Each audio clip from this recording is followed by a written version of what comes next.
আসসালামু আলাইকুম এভরিওয়ান, কেমন আছেন? আশা করি সবাই ভালো আছেন।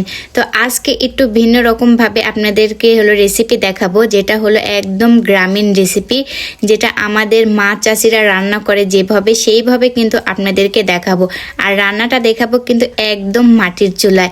তো এই রেসিপিটা কিন্তু আপনাদের কাছে ভালো নাও লাগতে পারে, অতি সাধারণ কিন্তু এই রেসিপিটা মনে হতে পারে, কিন্তু আমার কাছে এই রেসিপিটা কিন্তু অনেক বড়, কারণ এই রেসিপিতে আছে আমাদের মায়ের ছোঁয়া।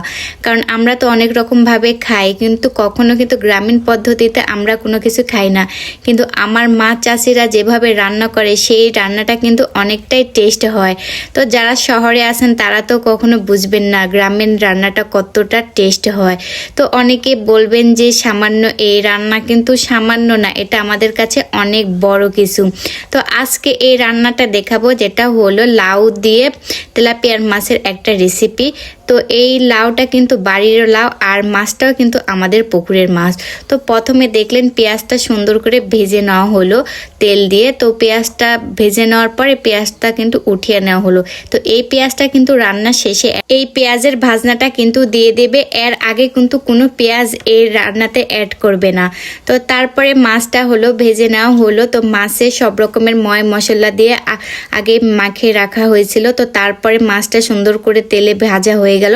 তো তারপরে দিয়েছে লাউ। তো এই লাউতে কিন্তু সব রকমের মশলা দেওয়া হয়েছে, যেমন লবণ, মরিচের গুঁড়া, হলুদের গুঁড়া, আদা বাটা, জিরা বাটা এবং রসুন বাটা।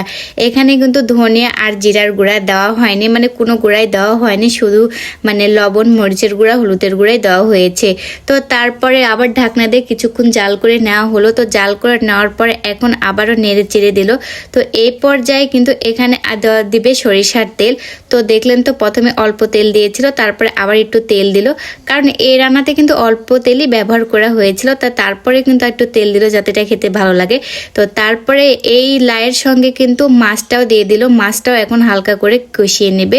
তো মাছটা এখন দিয়ে আবারও নেড়ে চেড়ে একটু কষিয়ে নেবে। তো মাছটা যদি এখন দিয়ে কষানো হয় তাহলে মাছটা নাকি খেতে ভালো লাগে, সেজন্য।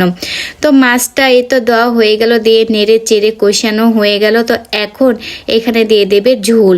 তো এখানে পরিমাণ মতন ঝোল দিয়ে দিচ্ছে, বেশি ঝোল করবে না। তো সেই জন্য পরিমাণ মতো ঝোল দিয়ে দিচ্ছে। আর লাউটা কিন্তু অনেক আগে সিদ্ধ হয়ে গেছে। তো এখন এটা ঢেকে দিয়ে একদম যতক্ষণ না তরকারি হয়ে আসতেছে ততক্ষণ জাল দিয়ে দিচ্ছে। তো এই পর্যায়ে তরকারিটা কিন্তু হয়ে গেছে। তো ওই যে আপনাদেরকে বলেছিলাম না যে পেঁয়াজটা ভেজে রেখে দিয়েছিল, তো ওই পেঁয়াজটা এখন এখানে দিয়ে দেবে। তো হাত দিয়ে পেঁয়াজটা একটু মুথে নেওয়া হয়েছিল, হয়ে এখন এই পেঁয়াজটা দিয়ে এখন একটু নেড়ে চেড়ে এই রান্নাটা দেখেন কত সুন্দর কালার আইছে এই পেঁয়াজটা দেওয়ার পরে। আর এই রান্নাটা কিন্তু আমাকে এভাবে খেতেই ভালো লাগে। এই রান্নাটা কেমন হলো অবশ্যই কমেন্ট করে জানাবেন। জানিও অত ভালো হয়নি, তাও সবাই কমেন্ট করে জানাবেন। আজকের ভিডিওটা